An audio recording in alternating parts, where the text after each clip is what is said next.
Olá, eu sou o Rafael Sandes e eu te dou boas-vindas ao Diálogos Observinfo, o programa do Observatório Internacional Estudantil da Informação. Ele foi desenvolvido por professores da Universidade de Brasília com o objetivo de promover reflexões sobre a educação midiática através de entrevistas. Você já parou para pensar no impacto das notícias que você recebe sobre a sua saúde? Hoje, vamos explorar um tema vital: como a desinformação pode ser um perigo real para a nossa saúde, minando a confiança em vacina e fragilizando as instituições que nos protegem. Para desvendar essa complexa teia, temos a honra de receber a professora Cláudia Pereira Galhardi. Ela é pesquisadora na Fundação Oswaldo Cruz e especialista em comunicação e saúde pública, com destaque para seus estudos sobre desinformação. Ela também é autora do aplicativo Eu Fiscalizo e também atua na Rede Nacional de Combate à Desinformação, colaborando para que informação de qualidade chegue a todos nós. Prepare-se para entender como a informação, ou a falta dela, molda o nosso bem-estar coletivo. Fique conosco. Professora, seja bem-vinda ao Diálogos. Muito obrigado por aceitar o nosso convite. Eu que agradeço, Rafael, um prazer e uma honra estar aqui com você, parabenizar o seu trabalho, o projeto da universidade, esse projeto de extensão tão necessário, com temas tão relevantes e urgentes. Obrigada. Eu que agradeço, professora. Então, já para começar a nossa conversa, eu queria entender a sua percepção sobre a desinformação no campo da saúde. Quais são as principais características e formas de circulação da desinformação nesse setor e por que o tema saúde se torna um terreno tão visado para a proliferação de notícias falsas? Sim. A experiência, eu vou falar muito da experiência que nós tivemos, que é uma experiência recente, que todos nós estivemos envolvidos, que foi a pandemia de Covid-19. Seja na academia, seja no dia a dia, na esfera social, todos nós fomos envolvidos. Então, esse contexto, ele traz uma possibilidade de a gente analisar como funcionou o fenômeno da desinformação durante a pandemia. Uma das principais características observadas dessas narrativas que foram construídas para manipular a opinião pública foi no campo da saúde, tá? As estratégias. Uhum, A autoridade científica. Então, nós observamos que, por exemplo, profissionais de saúde que se intitulavam, porque nós não sabíamos se realmente era médico, era enfermeiro, ou se colocou um jaleco e disse que era. Então, a gente não tinha uhum, como detectar a veracidade da titulação da pessoa. Mas a grande parte da estratégia, que é o que nós chamamos de autoridade científica, é quando alguém, né, se coloca no lugar desse profissional de saúde, seja um médico, seja um enfermeiro, e ele passa a informar, a partir de informações técnicas, ele passa a produzir conteúdos, produzir narrativas de acordo com a sua intencionalidade. Então, é utilizar desse lugar de profissional para vários profissionais que se apresentavam, principalmente enfermeiros, eles alegavam questões do próprio distanciamento, da legitimidade do desenvolvimento das vacinas. Quando uhum, criaram também, começaram a ser construídos hospitais de campana para poder ampliar o atendimento. Então, cada um ali naquele momento acabava usando, eu sou um profissional de saúde, eu estou aqui dentro de um local de saúde, então eu tenho o poder da voz e da informação. uhum, Então, esse hospital que foi construído é uma questão de desvio de dinheiro. A vacina, uhum, ela não é eficaz, ela traz uma série de problemas. Não há necessidade de distanciamento social, não há necessidade do uso de máscaras. Então, obviamente, quando você vê uma pessoa que se apresenta como uma autoridade científica, é óbvio que as pessoas, no momento de incerteza, que todo mundo ali, né, nós estávamos buscando informações. Então, alguém que se apresenta assim, ela acaba ganhando essa confiança. E essa é uma das uhum. características, a autoridade científica. No caso, não Ótimo. seria, né, seria não autoridade científica, mas o poder de se apresentar como uma autoridade dentro do campo da saúde. Uhum, Um outro aspecto também observado não foi só profissionais da saúde, ou que se diziam profissionais da saúde, mas também muitos jornalistas que se apresentavam, inclusive jornalistas que a gente sabe que trabalham no ramo de informação, jornalistas políticos, outra estratégia é mais um perfil, essa estratégia de narrativa desinformacional é mais um perfil de jornalistas e políticos. Ou seja, eles buscam em respaldos em pesquisas científicas. Verdadeiras, pesquisas que foram feitas, mas que não foram, por exemplo, teve uma pesquisa que foi feita com ivermectina, que não tinha feito a aplicação em humanos, né? Tinha Uhum, sido o que eles chamam de, não é randomizado, é uma outra, não, também não clínico. Mas, enfim, era uma pesquisa que não tinha comprovação. Foi aplicada em ratos, mas não humanos. E com uma não tinha dosagem passado por todas as etapas? É isso? exatamente, a pesquisa que passa por todas as etapas. Nessa daí, ela passou por todas as etapas, é uma pesquisa que foi feita por um pesquisador francês. E Ah, sim. ele agora me falha o nome, mas ele trouxe uma informação que a ivermectina era eficaz para a Uhum, cura da Covid. Só que esse estudo foi publicado, infelizmente ele foi publicado, só que o teste clínico foi feito com ratos e não com seres uhum, humanos.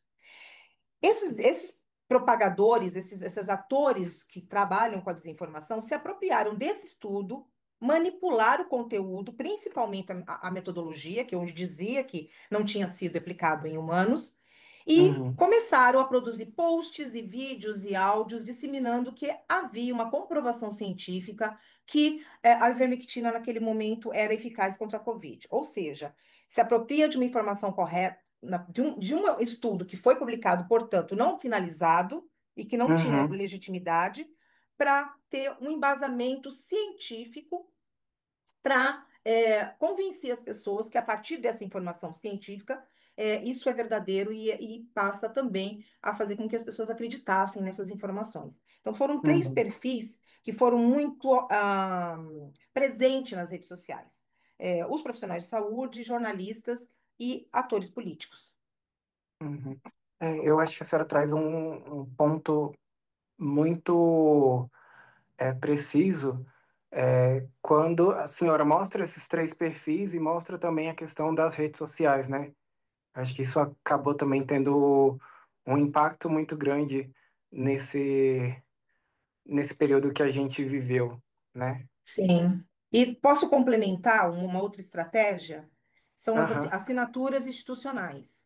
Também observamos nesse monitoramento que nós fizemos durante 3 anos que os propagadores de informação falsa, a gente nem sabe como denominar, atores, as pessoas que aham, realmente criam narrativas desinformacionais, eles criavam alguns conteúdos e assinavam instituições de pesquisa, ensino e pesquisa. Então, nós temos vários exemplos, por exemplo, ser utilizado o nome da Fiocruz, o nome da OMS, o nome do uhum, Butantan, até a OPAS entrou na história. Então, eles vão, uhum, sem ter uma lógica de que essa instituição ela trabalha com esse tipo de pesquisa. Foram ali, né, capturando nomes de instituições e foram assinando para legitimar aquele conteúdo falso. Então, eu falo, eu perfeito. trago essas explicações e essas características, até porque é uma forma de legitimar um conteúdo falso, para as pessoas entenderem que o fato de ter um nome que de uma instituição de pesquisa não significa que aquele conteúdo é verdadeiro. E essa é Uhum. a intencionalidade, legitimar o conteúdo falso. Então, são três características muito importantes e que o sujeito deve observar quando receber uma informação pelas suas redes sociais digitais ou pelo seu aplicativo de mensagem. Não, perfeito. Eu acho que isso já abre, foi uma pergunta inicial muito boa, porque já abre um leque de vários temas que a gente pode tratar aqui no decorrer da nossa conversa. Eu já queria puxar uma segunda pergunta em relação a qual foi a especificidade em relação ao uso de desinformação na pandemia de coronavírus. Eu digo isso porque a gente já presenciou, historicamente, outros momentos em que desinformação foi utilizada com propósitos, né? Ali que são questionáveis. A gente teve caso de varíola, de dengue, de zika, do próprio HIV, né? Mas qual a diferença para esse período que a gente acabou de viver, né? Rafael, a questão dessa facilidade, né, dessa proliferação tão rápida de informações falsas, se dá porque são momentos de incerteza, são momentos que a gente sente medo, são momentos que nós precisamos de uma informação rápida, né? Como ocorreu Uhum. na pandemia de Covid-19 e como ocorreu também lá em 1904, quando nós tivemos a pandemia da gripe espanhola. A diferença são as questões tecnológicas e redes sociais que ampliam a disseminação de informação falsa. Mas esse momento, essa fragilidade que nós temos em momentos né, de doenças, é um fator muito significativo para essa credibilidade da informação falsa. Então, Uhum. a vulnerabilidade emocional é um fator super, super, super que favorece que essas narrativas realmente sejam acreditadas, as pessoas acreditem nessas narrativas. E eu gosto também de trazer uma pesquisa que você mencionou, né, em momentos como febre amarela. Eu tenho uma pesquisa que eu cito muito, que é a dupla epidemia, febre amarela e desinformação, de Henriques. Em 2018 ele publicou essa pesquisa. E o que que ele traz, né? O que que ele revela? Que a saúde é um bom momento de cultura para boatos e rápida circulação de notícias. Ou seja, Uhum. a velocidade da disseminação de notícias falsas, ela ocorre porque uma parcela da população, ela não recebe informação adequada sobre os problemas de saúde que afetam, pela falta de credibilidade das autoridades sanitárias e pela ansiedade que causa as notícias sobre doenças e epidemias. Então, esse estudo ele fez durante, né, o período da febre amarela, mas ela dialoga muito com a Covid-19, que é justamente essa ansiedade pelas notícias, né, verdadeiras, e é uma notícia rápida. O surto, ele vem no momento, né, nós estávamos em 2019, 3 meses depois foi decretado, dezembro de 2019, 3 meses depois foi decretada a pandemia. Então, ocorre uma velocidade que as pessoas precisam de informação rápida. E da mesma Uhum. forma que a velocidade do contágio não acompanha a produção de informação. Porque ali naquele Uhum. momento, como foi a pandemia, os cientistas, as instituições estavam buscando, produzindo pesquisa para encontrar, para produzir vacinas, para transmitir informações corretas, como é que faria o distanciamento social. E é nesse momento de incerteza que onde invadem, as notícias falsas invadem, né, as redes sociais, e quando nós temos um volume maior de notícias falsas que verdadeira, é o verdadeiro perigo, é onde nós temos o maior perigo.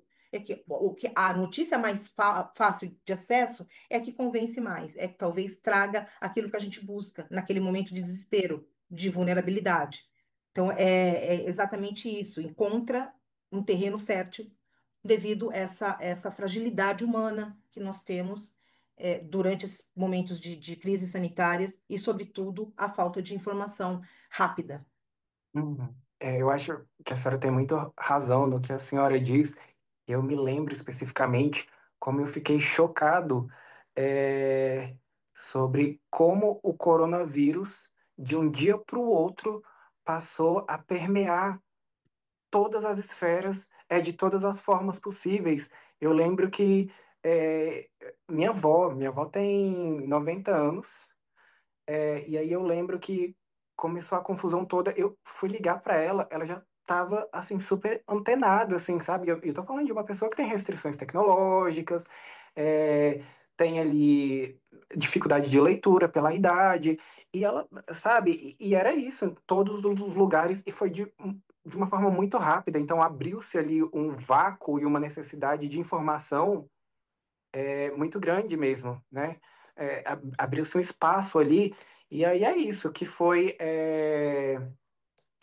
cheio, né? Ele foi se enchendo de diversos tipos de informação, como a gente pôde perceber pela experiência no decorrer, né? Enquanto a gente estava vivendo, a gente viu que aquele espaço que precisava de informação, ele acabou sendo cheio, não só de informações confiáveis, né? Mas de outros tipos também, mas justamente porque existia uma necessidade muito grande das pessoas por informação devido àquela vulnerabilidade que aquele momento causava na gente, né? Eles são fatores, e a gente tem que observar também, Rafael, a intencionalidade. Porque ao momento que não há, obviamente que a ciência não pode produzir uma informação se ela ainda está desenvolvendo um determinado medicamento ou Perfeito. uma determinada vacina. Precisa ter tem um período desde o desenvolvimento, testes e aplicação, para atestar e para informar. Então, enquanto a ciência está trabalhando para trazer uma informação verdadeira, a produção de desinformação já está circulando. Ao momento que se anuncia, realmente. estamos iniciando a produção, né, o estudo sobre a possibilidade de desenvolvermos uma vacina. Só esse anúncio já é suficiente para quem é contra, né, os negacionistas, já começarem a produzir sem embasamento científico nenhum. E aí É, começa essa distorção de informação, na verdade, produção de informação falsa. Absurdos, informações, desinformação absurda, que a vacina poderia ser feita, ia ser desenvolvida com um feto humano, que a vacina tinha um chip para controlar a população, que a vacina ia matar um percentual dos idosos porque causavam prejuízos no cofre público. Uma série de desinformação foi construída para deslegitimar e para desmotivar as pessoas a acreditarem quando a informação verdadeira chegasse. Eles já estavam contaminados pela informação falsa. é, acho que é isso mesmo. A ciência tem o próprio tempo dela, né? Que é um tempo de garantia e de validade, né? Dá validade para o processo, enquanto a desinformação ela é muito mais rápida, né? Você não precisa, você não tem compromisso com nada, que é ao contrário da ciência. A ciência tem um compromisso com o método e com a forma de fazer, justamente para garantir seguridade. E a desinformação não, você pode falar o que você quiser, a hora que você quiser, né, professora? Exatamente, exatamente. É a facilidade de que um sujeito escreva, ele pode criar um post, um áudio e falar o que ele quer. Ele tem a liberdade porque é uma informação que não tem respaldo científico, enquanto nós estamos trabalhando e, obviamente, não temos como informar algo que não foi concluído. Aí também é um dos motivos que nós precisamos pensar como acadêmicos, como pesquisadores, como comunicadores, trabalhar a comunicação a partir do momento que já há um objetivo estabelecido. Vamos desenvolver uma vacina? Vamos desenvolver uma vacina e vamos informar a população que começamos a desenvolver uma vacina, a produção, e são etapas que são preciso, que a gente não pode informar nesse momento, mas que estamos buscando adequar para determinada doença e informar, mesmo que não há uma conclusão, mas informar, porque enquanto nós não passarmos para essa nova etapa de começar a informar os nossos passos dentro da ciência, os manipuladores, né, os produtores de desinformação já começam a fazer isso. Então a gente tem que meio que trabalhar simultâneo com eles, infelizmente. Já Uhum, temos um determinado, uma campanha que vai iniciar, por exemplo, uma campanha de vacina.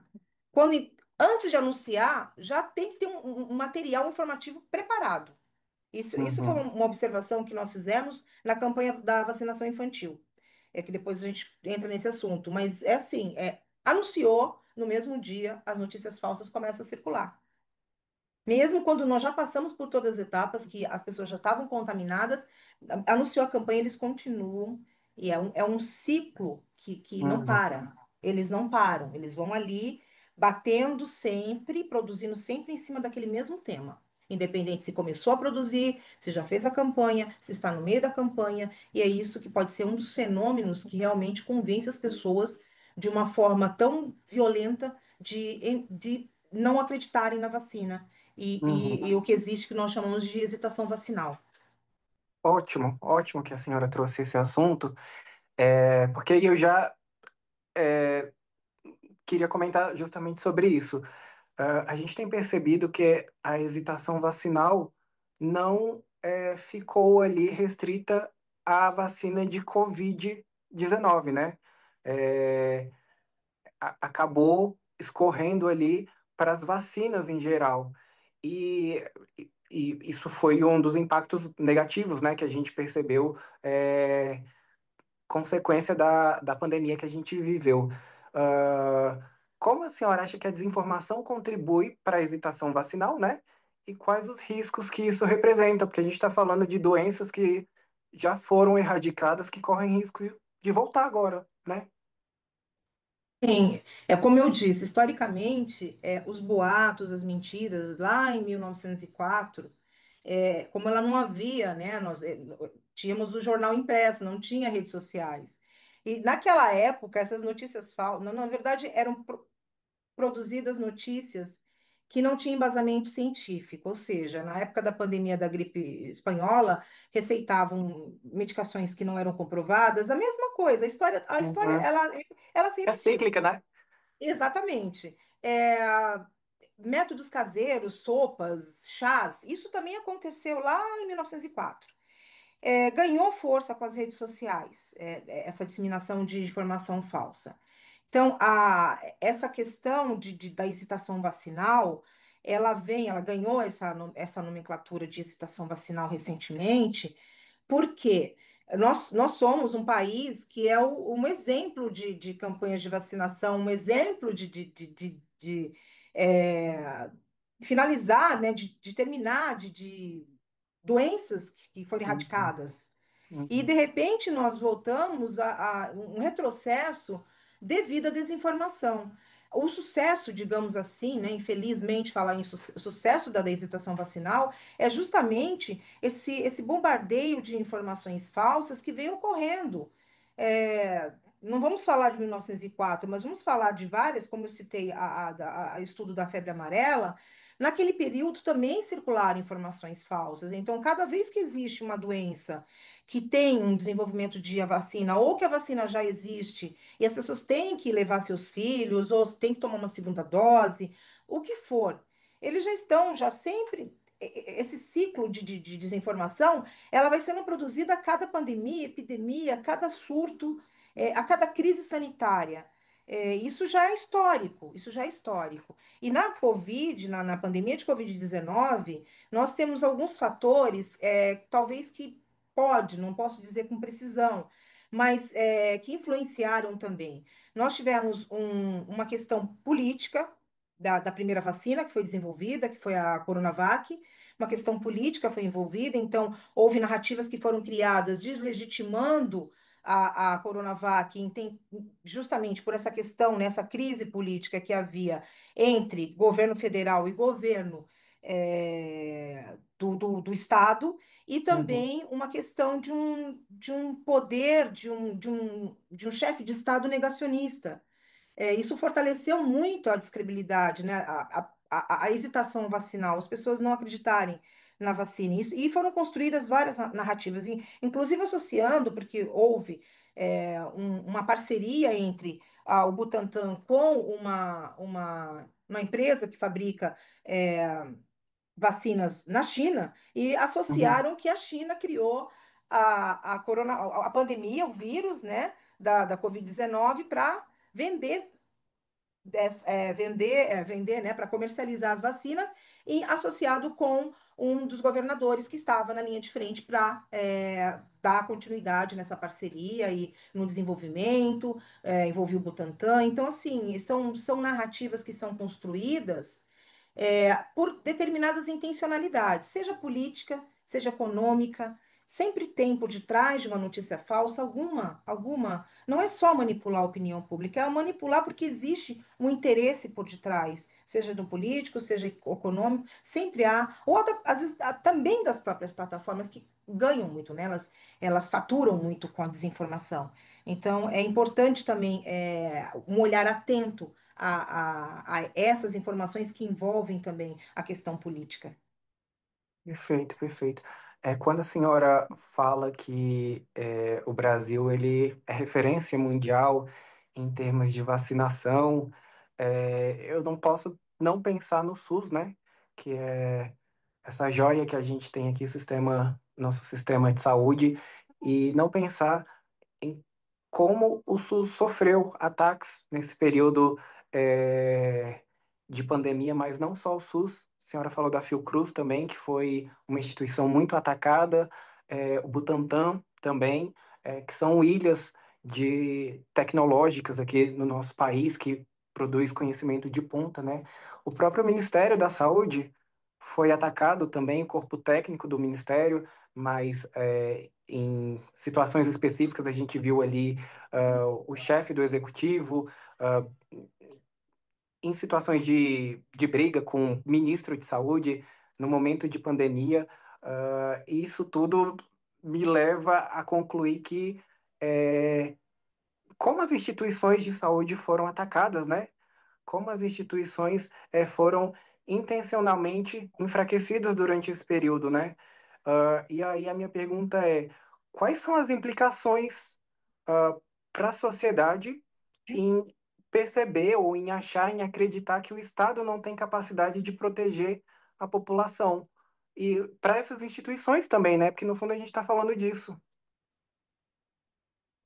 É, as implicações, do meu ponto de vista, e eu sempre gosto de recorrer à experiência, né, ao acompanhamento, ao monitoramento diário de como a desinformação ganhou força durante a pandemia de Covid-19. E nós observamos que, obviamente, grande parte do ataque às instituições, elas tinham intencionalidades, e se envolvia muito questões políticas. Como eu dei o exemplo da primeira Uhum, vacina de Covid-19, né, a vacina da Coronavac, ali havia um conflito político, né? Acho que não cabe aqui trazer, mas eu acredito que grande parte da população talvez tenha percebido, mas ali não era se a vacina era eficaz ou não, ali era uma questão política. Tinha uma uhum, corrida política e ali predominou essa questão do ataque ao Butantan, justamente porque tinha um governador por detrás que tomou a frente, porque deveria o governo federal tomar a frente, mas foi esse governador que tomou a frente. Então começou um ataque para deslegitimar a vacina, mas na verdade era para atacar também a quem, né, esse governador que deu o primeiro passo, né, que concretizou as parcerias. Então houve uma intencionalidade muito grande política em relação ao Butantan. Logo, também, como a Fiocruz é uma produtora de vacina, é, de anos, né, com conhecimento, com renome, com internacional, ela também foi muito atacada quando começou também com as suas parcerias, com os movimentos de começar a produzir também a vacina de Covid-19. Todos esses passos que foram dados para as instituições eram um alimento, alimentava a produção de notícias falsas. Mas por que a Fiocruz foi atacada? Se o Butantan era uma questão política, porque a Fiocruz estava também produz vacina. Então, se eu deslegitimo uma vacina, eu não posso ir a favor da outra, eu também tenho que deslegitimar, e eu deslegitimo todas. uhum, E aí passaram não só a atacar a Coronavac, mas também a que produzia a Fiocruz. Por quê? Eu observei no estudo que eu fiz com os médicos pela vida, que eu costumo brincar que são médicos pela morte, que eles passaram a disseminar desinformação sobre a vacina. Eles têm site, redes sociais, publicaram em jornal, defendendo, né, não defendendo, defendendo o uso de medicação não comprovada cientificamente contra a vacina. Um dos fatores que me chamou muita atenção é que esse grupo específico, ele não falava, em os posts que eles produziam, nas mensagens em áudio ou até no site, não era, assim, grande parte da desinformação não era específica para um tipo de vacina. Não se cita o nome de uma vacina. Se cita o nome, na verdade, não cita o nome, mas o contexto não tome vacinas, porque eles não uhum, podem falar especificamente só de uma, e nós vamos questionar, mas tudo bem, essa não serve, mas e a outra? Quando durante a pandemia, nós tínhamos três tipos de vacinas no Brasil. uhum, Então, vamos deslegitimar a vacina, não ou uma ou outra. Aí já entra a parte que já também política, mas o negacionismo, infelizmente, tem muitos médicos negacionistas, eles já são de não vou citar nenhuma, vou englobar todas, porque o intuito uhum, ali é deslegitimar todas as vacinas, não é exclusivamente a vacina de Covid-19. Em todas as vacinas. E provavelmente, eu acho que cabe aqui um alerta para futuros estudos, entender também, né, como o cognitivo social absorveu essa informação, porque nós temos uma hesitação bastante, eu coloco como alerta, né, porque a gente não consegue fazer tantas pesquisas, a vontade é grande, mas a gente às vezes não tem tempo para fazer tudo isso, mas deixo aqui um alerta, quando a gente fala de questão, fazendo um paralelo entre quando há uma intencionalidade política por detrás, ou quando há uma intencionalidade financeira, econômica, né, que digamos, por que que um médico vai negar a vacina? Porque é muito mais fácil ele lucrar com uma pessoa doente, isso é uhum, óbvio, do que uma pessoa que tomou uma vacina. É muito mais fácil ele ganhar prescrevendo medicamento do que uma pessoa que toma vacina e não precisa tomar aquele medicamento. Isso é muito claro, né? A gente precisa usar termos palavras científicas, né? A gente aqui é um bate-papo para a gente dialogar sobre isso, mas é muito claro que então é importante que a gente tenha que a gente faça um estudo, que a gente escute a sociedade, né? O que que pesou mais? Foi essa vacina foi o chute inicial, digamos assim, foi por um determinado estado e foi envolveu um ator político, ou você passou a não acreditar nas outras vacinas a partir dessa? Por que que acontece? Uhum, Se eu tenho aqui, nas redes sociais, a gente recebe de tudo. Nós recebemos tanto desinformação digamos, dos negacionistas, de profissionais de saúde, como recebemos também de políticos. Só que cada um tem sua intencionalidade, né? Então, quando chega a desinformação que, olha, o governador vai ganhar dinheiro comprando a vacina, porque a China foi a que criou o vírus. Aí chega uma outra informação. Ah, mas o médico falou que não é para tomar vacina, nenhuma vacina. Como é que a pessoa, como é que o cidadão decide? Aí tem uma uhum, parcela da população que acho que todo mundo deve ser ouvido. Mas assim, essa pesquisa que fala da hesitação vacinal, ela trouxe dados muito importantes, porque foi feita durante a pandemia. Grande parte da população, acho que era 52, eu não tenho exatamente o percentual, elas estavam escolhendo a vacina. Algumas escolhiam a Coronavac, outras não queriam tomar, acreditavam na que a Fiocruz estava produzindo. E a outra esperou, estava esperando um percentual da população esperando finalizar uma outra vacina. Dividiu a opinião, né, e a adesão das vacinas. Então é importante a gente escutar, até porque faço parte de um projeto internacional e essa é a nossa proposta nos preparar para futuras crises sanitárias. Nós precisamos preparar uhum. vários aspectos comunicacionais, estratégicos, logísticos, para futuras crises sanitárias, porque infelizmente nós sabemos que pode ocorrer e vai ocorrer. Nós temos uma questão climática que tende a Sim, produzir novas crises sanitárias, novos problemas de saúde. E essa questão uns acreditam, outros não, porque nós temos várias intencionalidades envolvidas nessa hesitação vacinal. Hesitar ainda significa que a pessoa escolhe. Agora, a questão é aquela que não quer tomar nenhuma, né? Como é que esse fenômeno ocorreu?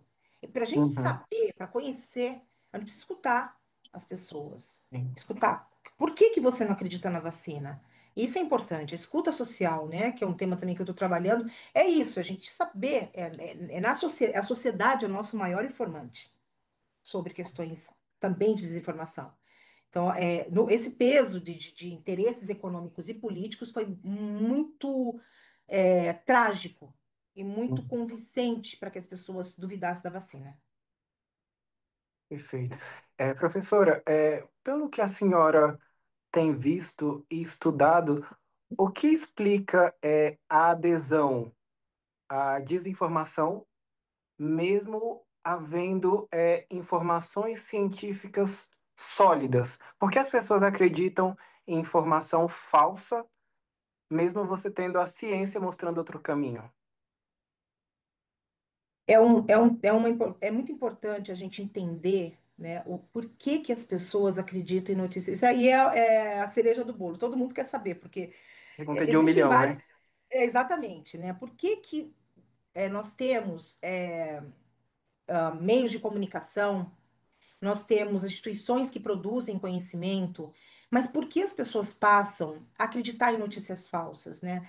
Eu gosto de trazer o estudo, é um estudo também de 2018, o título é Tendências na Ciência Cognitiva. Esse estudo, ele explica que é o viés de confirmação. Esse viés de confirmação, ele se traduz na tendência de muitos indivíduos buscar informações que reafirmam suas próprias crenças. Uhum. Isso pode ser por meio de memórias seletivas, isso pode ser por leituras de fontes que estão ao seu lado.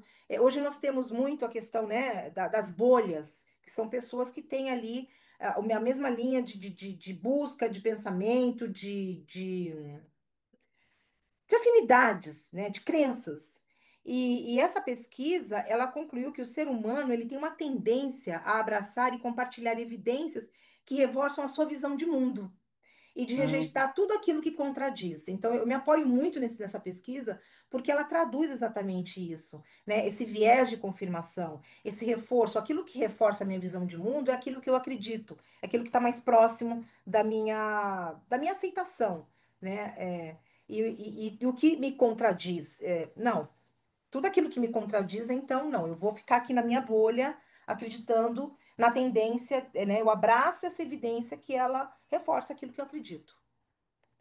ótimo. Acho que faz sentido. Sabendo desse contexto, sabendo que existe esse viés de confirmação e essa predisposição das pessoas a acreditarem é, nas informações que suas vivências, suas histórias é, as levaram até elas. Quais estratégias de combate à desinformação a gente pode utilizar para quebrar esse ciclo de viés de desinformação? O que que a senhora acha? É, hoje nós temos assim um fluxo de desinformação que é muito, é um tsunami. Vamos fazer uma analogia. Nós temos um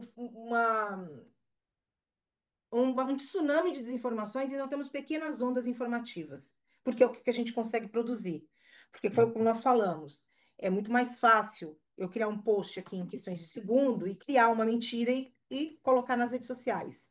Publico nas redes sociais do que realmente uma informação correta, ela leva tempo, né? A ciência leva tempo. Então, uma das estratégias para combater a desinformação primeiro, nós acompanhamos um ataque às instituições de pesquisa, né, de ciência, de ensino e de pesquisa. Nós acompanhamos também um ataque aos meios de comunicação de massa, aos jornalistas.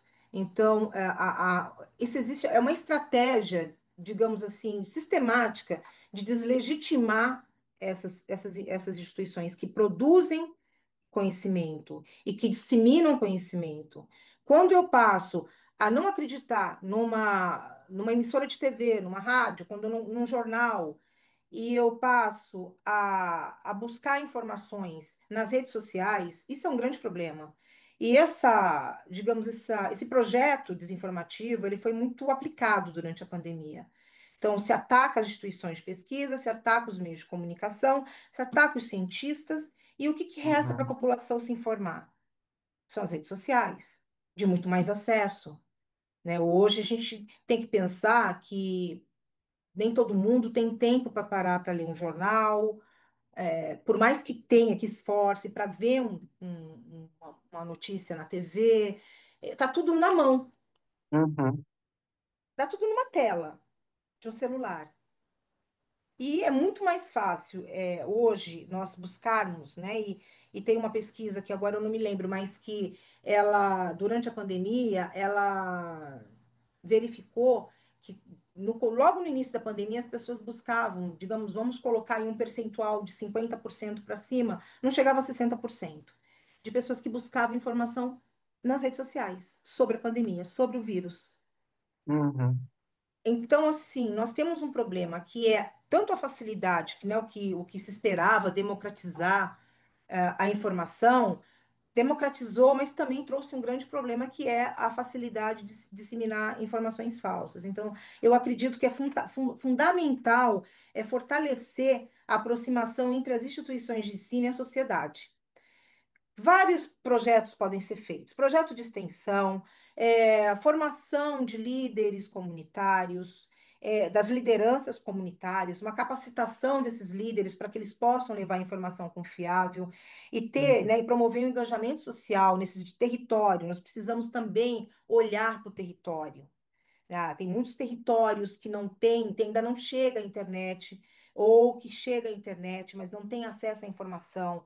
E nós precisamos também trabalhar, porque hoje nós temos uma sociedade conectada, uma sociedade com acesso à internet, nós temos um percentual significativo de pessoas ainda que têm as suas dificuldades de acesso, de conexão, de manter a internet, até por questões econômicas ou territoriais, às vezes não chega o sinal. Nós precisamos olhar para essas pessoas também nesses territórios.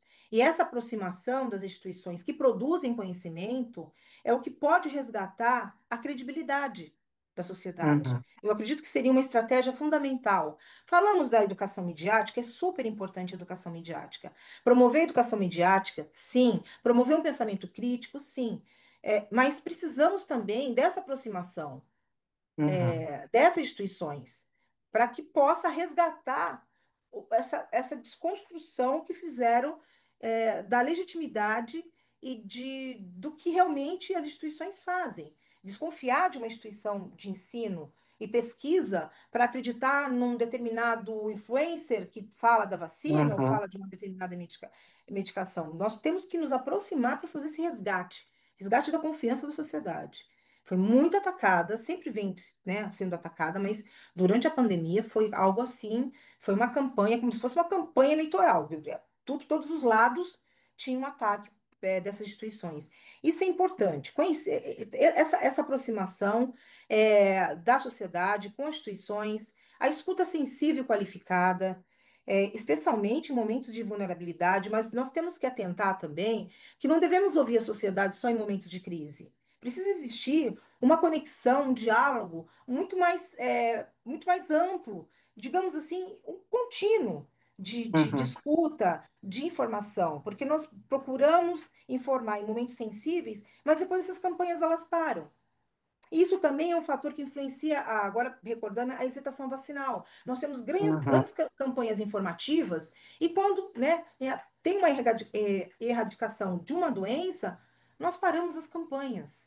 Isso enfraquece. A pessoa já não lembra uhum, mais. Vem uma nova doença, desinformação, e cadê a campanha informacional? sim, Legítima, qualificada. Então, nós precisamos sempre manter a informação qualificada, seja nos meios, nas redes sociais, mas temos que manter, porque a desinformação não para. Ela não uhum, tem, ela só muda os temas às vezes. Hoje vamos atacar a vacina, mas aquele montante de narrativas, elas continuam circulando. Só ganham novos temas, mas elas continuam ali circulando. Nesse fluxo de desinformação entre um tema que foi anterior com um novo e ali está circulando, sempre circulando. E nós precisamos fazer circular a nossa informação também com essa mesma dimensão, uma informação qualificada. E sim, romper com esse paradigma da comunicação unilateral. Nós precisamos promover um diálogo horizontal. Isso é importante para esse fortalecimento do vínculo entre academia e sociedade. Nós transmitimos conhecimento, chega até a população, mas não há um feedback. Não há uhum, essa troca de informação, né? Por isso que nós propomos a escuta qualificada, a escuta sensível, e temos ferramentas, nós temos tecnologia hoje para poder criar mecanismo de escuta social. Não podemos ir no território, mas podemos chegar através de tecnologias. Mas desde que uhum, chegue, desde que se promova e que seja um fluxo contínuo de diálogo. Eu acredito que essas estratégias podem realmente recuperar a credibilidade das instituições, ao mesmo tempo que levar informação confiável para a sociedade. É um paralelo que não deve ser rompido ao momento que se termine uma pandemia ou que qualquer outra doença que seja erradicada, esquecer. Não, vamos continuar informando. Vamos continuar informando tanto quanto se desinforma. Isso é importante, essa transmissão contínua de informação. perfeito, perfeito. Eu queria levar a conversa agora para um outro lado. A senhora falou sobre como a mídia, no geral, o jornalismo foi atacado durante, a pandemia. E aí eu queria que a senhora me falasse um pouco a sua visão sobre o papel da mídia, na pandemia de Covid e como a senhora enxerga, a mídia como instituição nesse contexto de desinformação. O sistema de comunicação atual, ele é suficiente para lutar contra esse monstro gigante que é a desinformação? A mídia é algo que eu estudei, né, eu pesquisei no meu doutorado e o parâmetro, né, para analisar a mídia foi a Constituição, Federal de 1988, que nós temos que ver, né? E é uma coisa importante também para trabalhar com a sociedade. As emissoras de TV, elas são concessões públicas e elas têm um dever com o governo e um dever com a sociedade, que é informar. Que é informar, que é levar conteúdo de qualidade, que é respeitar as diferenças regionais. Então, as emissoras de TV, elas podem e devem informam, mas quando se trata de uma questão de crises sanitárias, nós tivemos um exemplo muito claro que quando a mídia quer combater ela consegue. O que que ocorreu? Durante a pandemia, nós tivemos alguns confrontos, alguns conflitos, né, entre governo federal e seus ministros da saúde, e isso prejudicava as informações nas meios de comunicação, nas páginas oficiais do Ministério da Saúde, principalmente os dados epidemiológicos, que era importante naquele momento, não só as emissoras de TV, mas uma informação que chegasse à sociedade. Com esse vazio, com esse vácuo que ficou por parte do governo de informar, as grandes emissoras de TV, elas se reuniram e criaram um consórcio que eles chamaram de consórcio de imprensa. O que que ocorreu?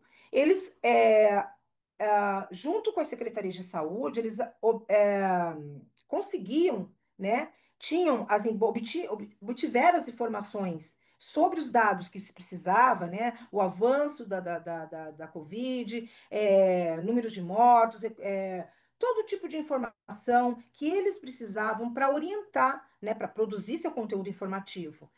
E eles construíram esse consórcio de imprensa para informar a população. Se há um trabalho colaborativo de que se pode, durante uma crise sanitária, informar a sociedade, por falta de, né, esse trabalho colaborativo, ele cresceu a partir de que um governo não emitia, né, a partir do Ministério da Saúde, as informações que se precisava diariamente, até para as recomendações necessárias no dia a dia. Há possibilidade que também as emissoras de TV entrem no combate à desinformação, porque várias emissoras de TV criaram programas de fact-checking Uhum. para desmistificar a informação falsa. Algumas continuaram, outras deram por fim esse programa. Então, quando há um interesse, principalmente para combater a desinformação, e principalmente também porque as emissoras de TV ainda têm um grande alcance. A gente tem esse pensamento de que as redes sociais tomaram conta do tempo do cidadão, mas as redes ainda continuam, elas têm audiência. E essa audiência, que podem chegar em territórios, né, que não chega à internet, ela pode ser usada também para combater a desinformação. As emissoras de TV elas devem entrar nessa luta, nesse combate contra a desinformação. É uma questão de dedicar um tempo, um espaço na sua grade de programação e falar: esse programa aqui, vamos tratar de, por exemplo, vamos tratar de tema Uhum. desinformativo. Hoje circula tal, e vamos trazer um pesquisador que vai falar do tema, que vai trazer toda a clareza de determinada tema importante nesse momento.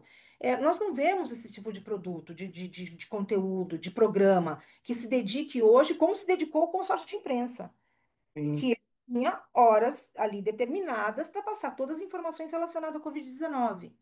Então, é uma questão, sim, de que eles abracem também essa causa, que eles comecem a produzir conteúdos informativos, mas não informativos desse que são importantes, né? A questão local do Brasil e do mundo, político, econômico, social, mudanças climáticas, a quantidade de violência que eles também, mas também que tem um momento ali para formar um cidadão crítico, programas que também construam essa formação crítica, para a sociedade. Até porque é um novo momento, né? Esse período que a gente vive de fluxo intenso de desinformação é um momento que a gente não existia antes.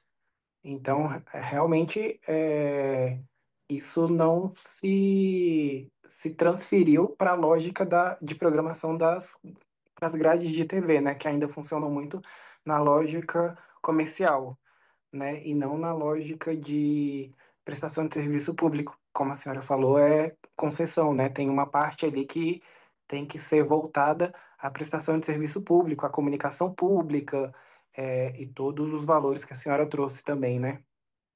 Sim, e é muito importante, né, nós lançarmos um olhar como temos atuado com a comunicação pública, como nós temos, qual é o investimento que se tem feito para a comunicação, não só em momentos de crises sanitárias, mas em momentos que a gente faça com que essa comunicação ela chegue na sociedade.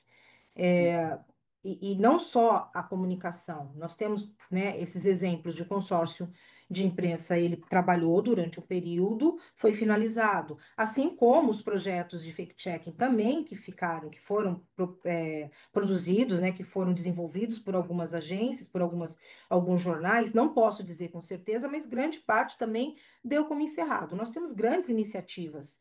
A Uhum, Rede Nacional de Combate à Desinformação, ela nasceu na pandemia. Ela, claro, já vinha sido construído pela Ana Regina, que é a que foi a criadora, né, e atuou como coordenadora nessa rede, e ela continua. Mas outros projetos que foram, principalmente nessa questão de fact-checking, ou outros projetos que não deram continuidade, talvez até por falta de financiamento. Então, nós temos que primeiro ter uma visão ampla de como foi feita a comunicação, como é que essa comunicação se deu e por que que houve a finalização dessa comunicação se a saúde é um tema para toda a vida, não é algo pontual. É algo que a gente tem que trabalhar a informação. Teve a pandemia, mas as doenças continuam, né? Surgem novas doenças, voltam novas questões de doenças que estavam erradicadas. Então, o remédio, o antídoto e a vacina para combater a desinformação é realmente essa continuação de informações, porque a Covid deu por finalizada, mas ainda se usam as vacinas, hoje em dia continuam ainda disseminando desinformação falsa sobre vacinas, sim. né? Então, a continuidade do tema vacina continua circulando. Então, isso é importante, pesquisar sobre por que a comunicação pública, ela tem sido falha. Porque se fosse realmente eficaz, nós não teríamos esse problema de desinformação. Mas não digo que não seja eficaz, eu digo que ela tem que ser contínua. É uma preocupação contínua. É informação contínua. Não somente se deter durante grandes crises sanitárias. E como Uhum. fazemos? Por que viés? Por que meios nós produzimos? Isso nós precisamos pensar, é uma reflexão. Por que que nós sempre nos deparamos com as crises e com momentos informativos e depois não temos mais essa continuidade? Os financiamentos de projetos devem, principalmente de comunicação, de ferramentas, fomentar com que a academia produza cada vez mais ferramentas para estudos, para monitoramentos de redes, para escuta social, para essa abrir as portas das universidades, promover encontros acadêmicos também para a população, não só entre pares, eventos, um seminário, eventos que as pessoas possam também, não só o público estudante de graduação, pós-graduação, sim, abrir para essas pessoas que se interessam pelo tema, né? A gente produz conhecimento, mas nós precisamos envolver a sociedade também nesse debate. Qual o formato? Não importa, pode ser um congresso, um seminário, mas vamos começar a pensar num percentual de convidar líderes comunitários, convidar ONGs, pessoas da sociedade que possam Uhum. também fazer parte. Não vai apresentar um trabalho, não vai apresentar um projeto, mas que faça parte dessa audiência e que elas levem isso para os seus territórios. Isso é importante, abrir esse espaço para a sociedade. Isso é fundamental. Eu acredito que também é uma estratégia de combate à desinformação e de resgate da confiança da sociedade em relação às instituições de ensino e pesquisa e saúde. Professora, a senhora apresentou o cenário muito bem para a gente, ah, mostrou também possíveis soluções, e eu te pergunto se tem jeito, né? Como que a gente reverte esse quadro? A gente tem um cenário muito complicado de desinformação e a gente tem algumas ações que estão acontecendo, mas é o que a senhora falou, é um tsunami contra pequenas ondas, né? É, qual é a visão da senhora? A senhora tem uma visão pessimista, otimista? Onde a senhora se encontra nesse espectro aí sobre qual é o nosso futuro e como a gente lida com desinformação, principalmente em relação à saúde? Eu sou uma pessoa que eu não sou muito pessimista, não. Eu sempre acho que a gente tem como buscar soluções.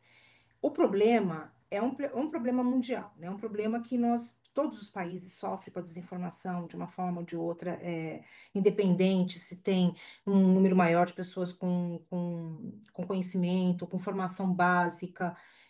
Isso é um problema, que ocorre no mundo todo, né? Em todos os países tem desinformação, ocorre esses produtos, essa desinformação.